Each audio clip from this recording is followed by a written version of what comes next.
আসসালামু আলাইকুম এভরিওয়ান। ফেলে আসা ভালোবাসা গল্পের 2 নম্বর পার্ট। তো যারা প্রথম পার্টটি এখনো দেখেননি দেখে আসুন। তো আর বেশি কথা না বলে চলুন গল্প শুরু করে দেই। সন্ধ্যা পেরিয়ে প্রায় চারপাশ আধারে ছেয়ে গিয়েছে। রাতের কালো অন্ধকার নামতে শুরু করে দিয়েছে প্রকৃতির বুকে। এখনও আদ্রের বাড়ি ফেরার নাম নেই। তখন বাড়িতে হইচই লেগে গিয়েছিল সকলের মাঝে। এই ভোর দুপুরবেলার ছেলেটা কই গেল? এত বছর পর ফিরেছে, অবশ্যই ভালো করে রাস্তাঘাট মানুষজন কাউকে চিনে না। সকলকে শান্ত করে সাদা বেশি বলে, ভাইয়া কিছু কাজে গিয়েছে আমার বাইকটা নিয়ে। ভাইয়া বলে গিয়েছে সন্ধ্যার আগে বাড়ি ফিরে আসবে, কেউ যেন চিন্তা না করে। কিন্তু এখনো সন্ধ্যা পেরিয়ে রাত নেমেছে, বাড়ির সকলের মাঝে চিন্তার ছাপ। কোথায় গেল আদ্রের মা? তো কান্নায় ভেঙে পড়েছে। বাংলাদেশে এসে নাম্বারও নেওয়া হয় নাই যে কল করে খোঁজ নিবে। মিস্টার আফজাল আহমেদ পুলিশকে কল দিতে উদ্বুদ্ধ হলেই তখনই বাইরে থেকে বাইকের হর্নের আওয়াজ শোনা যায়। সবাই দৌড়ে সেদিকে এগিয়ে যায়। গিয়ে দেখে আসলে আদ্র ফিরেছে বাড়িতে। আদ্রের পিছনে আরও একটি বাইক নিয়ে ঢুকেছে আরেকটা ছেলে, বয়সে আদ্রের সমান হবে। বাইক সাইড করে দাঁড়াতেই মিসেস সাবিনা এগিয়ে যান ছেলের কাছে। ছেলের দুই বাহু আঁকড়ে ধরে আসা গলায় প্রশ্ন করতে থাকে, কোথায় গিয়েছিলি তুই বাবা কাউকে না জানিয়ে? বাড়ির প্রতিটা সদস্য কতটা চিন্তায় ছিল তা জানিস তুই? রাস্তাঘাট কিছুই চিনিস না, এভাবে হুট করে বের হতে কে বলেছিল? মা শান্ত হয়ে তো হাইপার হচ্ছ কেন? আমি তো সাদাবকে বলে গিয়েছিলাম।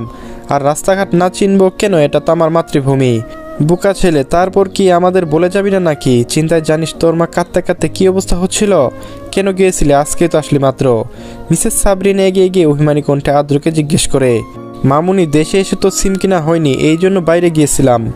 আর আমার ছোটবেলার বন্ধু মনে আছে তোমাদের কথা? মামুনি দেশে এসে তো সিম কিনা হয়নি, এই জন্য বাইরে গিয়েছিলাম। আর আমার সেই ছোটবেলার বন্ধু মনে আছে তোমাদের ওর কথা? রাহিন। মিসেস সাবরিনা এগিয়ে গিয়ে তাকায় রাহিনের দিকে। এত বড় হয়ে গিয়েছে, সেই ছোটবেলায় চেহারাটার সাথে এখনকার চেহারাটার কোনো মিল পাওয়া যাচ্ছে না। কিরে রাহিন, তুই এত বড় হয়ে গিয়েছিস, চেনাই যাচ্ছে না তো। আমাকে চিনতে পেরেছিস? আমি তোর সাবরিনা আন্টি, যাকে তুই বলতে শাশুড়ি আম্মু বানাবো। রাহিন হেসে এগিয়ে আসে, সাবরিনাকে সালাম করে, আদ্রের মাকেও সালাম করে। বন্ধু চলে যাওয়ার পর তো আর এই আন্টির কথা মনে রাখিসনি, আর এই বাড়িতেও আসিসনি। কি করে আসি বলো? আদ্র চলে গিয়েছে, আর আমি কি পরিচয় আসতাম? সাদাব এগিয়ে এসে জিজ্ঞেস করে, ভাইয়া তুমি রাহিম ভাইকে কিভাবে খুঁজে পেলে এত বছর পরে এসেও? বাইক কিনতে শোরুমে গিয়েছিলাম, সেখানে দেখি রাহিমকে ওখানকার ম্যানেজার হিসেবে পদে আছে। ওর কথা বলার ধরন আর হাস্যজ্জ্বল চেহারা দেখে চিনতে পেরেছিলাম। ছেলে বাইক কিনেছে কথাটা শুনতে মিসেস সাবিনার চেহারা আদার হয়ে আসে। বাইক যেন তার দুই চোখের কাল, কিন্তু ছেলে কষ্ট পাবে ভেবে কিছু বলে না। সবাইকে তাড়া দিয়ে বলে, ভিতরে আসো সবাই, আয় রেহান বাবা ভিতরে আয়। বাড়ির সদস্যরা মিলে বসে পড়ে সন্ধ্যার নাস্তা ও গল্পের আসরে। আদ্র সাদাবকে ডাক দিয়ে বলে, সাদাব কর্নারের রুমটা আমার, সব লাগেজগুলো আসে নিয়ে আয়। সাদাব উঠে আদ্রের কথা মতো ব্যাগগুলো সব নিয়ে আসে, আদ্রের সামনে রাখে। আদ্র ব্যাগগুলো খুলে একে একে সবার জন্য নিয়ে আসা গিফটগুলো দিতে থাকে। পরিবারের সদস্যও বটে, সাথে নানা বাড়ি ফুপিদের সকলের জন্য গুনে গুনে আদ্র গিফট কিনেছে। সবাই তো খুশিতে আত্মহারা। সকলের উপহার দেওয়া শেষে ব্যাগগুলো খালি করে যখন এক পাশে রেখে দিচ্ছিল, তখন আদ্রি বিষয়টা খেয়াল করে সাহস নিয়ে ভাইকে প্রশ্ন করে বসে, ভাইয়া ভূমিয়াপুর জন্য কিছু নিয়ে আসনি? সব তো শেষ করে দিলে। এতক্ষণ সবাই নিজেদের উপহারগুলো দেখতে ব্যস্ত হলো। এবার সকলের দৃষ্টি নিক্ষেপ করে আদ্র আর আদ্রির দিকে। মিসেস সাবিনাও বলে ওঠেন, আসলেই তো। কি রে বাবা, মেয়েটার জন্য কিছু আনলি না নাকি? বোনটার কথা কি ভুলে গিয়েছিস নাকি? আদ্রের চেহারায় আকার পরিবর্তন হতে থাকে। এতক্ষণ সকলের সাথে হেসে কথা বলল, এবার তার সম্পূর্ণরূপে যেন গায়েব হয়ে যায়। ফুটে ওঠে বিরক্তির রেখা।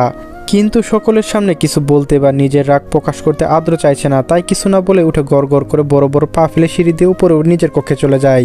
উপস্থিত সকলের মাঝে এবার নিস্তব্ধতা ছেয়ে যায়। আদ্রের এমন করার কারণটা হয়তো ছোটরা না জানলেও মা মামিদের ঠিকই জানা। সকলের মনটা খারাপ হয়ে ওঠে।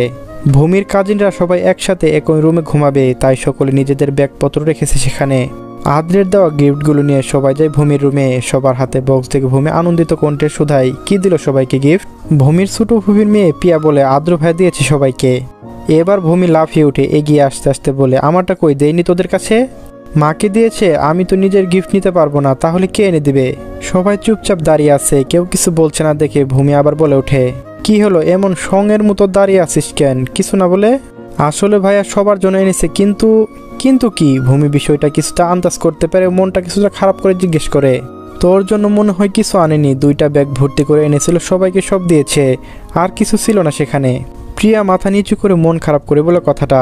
ভূমির মনটা এটা শোনার পর পুরোপুরি খারাপ হয়ে যায়। ভূমি বুঝতে পেরেছিল এমন কিছুই হবে। সেই ছোট থেকে কেন জানি আদ্র ভূমিকে সহ্য করতে পারে না। ভূমি শুধু ছোট করে ওহ বলে পুনরায় গিয়ে বিছানায় বসে পড়ে।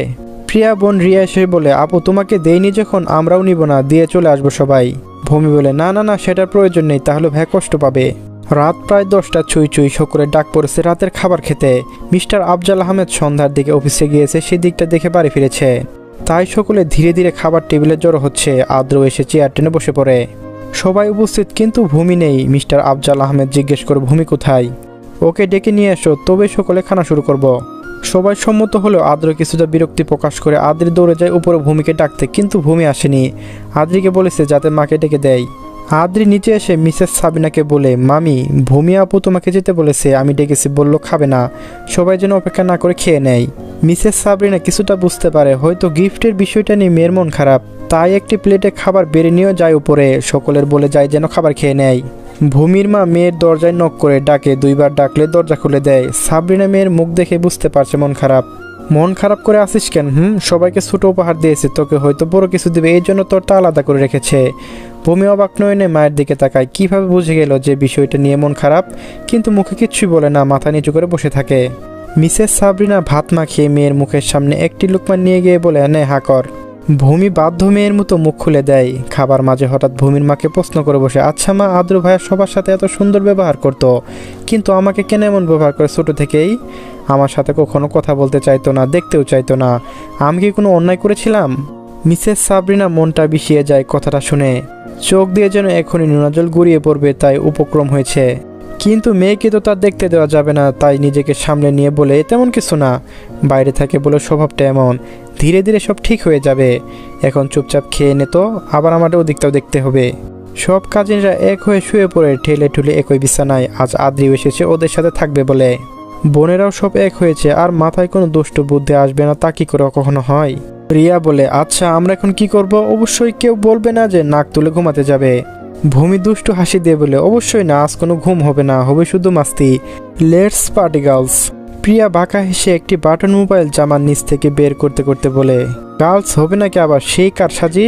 সবাই ইউথ করে চিল্লিয়ে বলে ওঠে খুশিতে। আদ্রি বলে, প্রিয়া তুই নানির মোবাইলটা কই পেলি? এটা তো নানির সম্পদ, সন্তানদের থেকেও বেশি কাউকে ধরতে দেয় না। পেয়েছি, তোর নানি আজ নাতি আসার খুশিতে গল্প এতই মগ্ন ছিল যে মোবাইলটা ড্রয়িং রুমে রেখে চলে গিয়েছে, খেয়াল করেনি, আর আমি টুপ করে উঠিয়ে নিয়ে চলে আসলাম। সবাই হু হু করে হেসে উঠে বিছানার উপর গোল করে বসে পড়ে সবাই, মুখে লেগে আছে দুষ্টু সব বাদরামি। প্রিয়া বলে, প্রথমে কে নাম্বার বলবে আর কে কথা বলবে সেটা ঠিক করো। ভূমি লাফিয়ে উঠে বলে, আমি নাম্বার বলবো আর সুমাইয়া কথা বলবে। কথা মতো ভূমি নিজের মন করে একটা নাম্বার বলে ডায়াল করে সেই নাম্বারে 2-3 বার রিং হতেই ফোনটা তুলে কণ্ঠ শুনে বোঝা যাচ্ছে এটা কোনো বুড়ো লোক, যার জন্য বেশি কিছু না বলে কল কেটে দেয়। এভাবে করে সকলের পালা শেষ হয়ে আসে। আদ্রির নাম্বার বলার পালা আর ভূমির কথা বলার পালা। আদ্রি অনেক ভেবে হঠাৎ একটা নাম্বার মনে করে, কোথায় শুনেছে ঠিক মনে করতে পারছে না, কিন্তু নাম্বারটা ডায়াল করার পর আদ্রি বসে বসে ভাবছে এটা কার নাম্বার। ততক্ষণে ভূমি কল দিয়ে রিং পড়তে শুরু করেছে।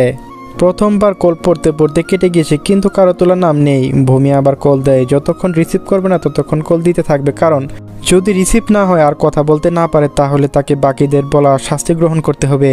বেচারে ভূমি পড়েছে মহাবিপদে। অবশেষে 3 নাম্বার দিয়ে 4 বারের সময় কলটা রিসিভ হয়। ভূমি যে সালাম দিতে যাবে ওখানে শক্ত পুরুষালী একটা কণ্ঠ ভেসে আসে। অপর পাশের লোকটা হেলো বলাটা ভূমির ছোট হৃদয়ে কম্পন সৃষ্টি করেছে। কথা শুরুর আগেই যেন মনটা ভয়ে ছেয়ে গেছে। এই আওয়াজ শুনে যে কেউ ভয় পেয়ে যাবে এই লোকটাকে না দেখেই। কণ্ঠ শুনে আদ্রি মনে পড়ে যায়, হাই হাই, এটা তো তার ভাইয়ের নাম্বার। তখন খাবার টেবিলের সবাইকে তার নতুন কিনা সিমটার নাম্বার বলেছে, সেখানে শুনেছিল। আদ্রি ভয়ে কুকড়ে যাচ্ছে, এবার কি হবে? আদ্র যদি জানতে পারে তাহলে তো শেষ। আদ্রি থেকে ভূমি যদি জানতে পারে যার ভয়ে সে ঘরে বন্দি হয়ে বসে থেকেছে তাকে সে কল দিয়েছে, এক কথায় সিংহের খাঁচায় নিজে ইচ্ছেতে ঢুকে পড়া যাকে বলে। ভূমি যদি সেটা জানে, আজ তো আমার বউ বিপদ সংকেত আট ঘুরতেছে। আদ্রি ঢুক গিলে ইনোসেন্ট সেজে গুটিসুটি মেরে বসে আছে। যাই হয়ে যাক, মুখ থেকে নিজের দোষটা বহর হওয়া যাবে না।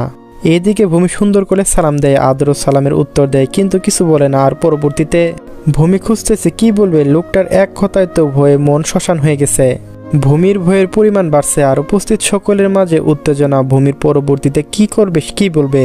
সবাই ভূমির অবস্থা দেখে মুখ টিপে হাসছে, আর বেচারে দাঁত কিরমির করছে। সবার দিকে তাকিয়ে মনে মনে বলছে, বাঁচা, তোমাদেরও তো দেখাবো মজা, দাঁড়াও।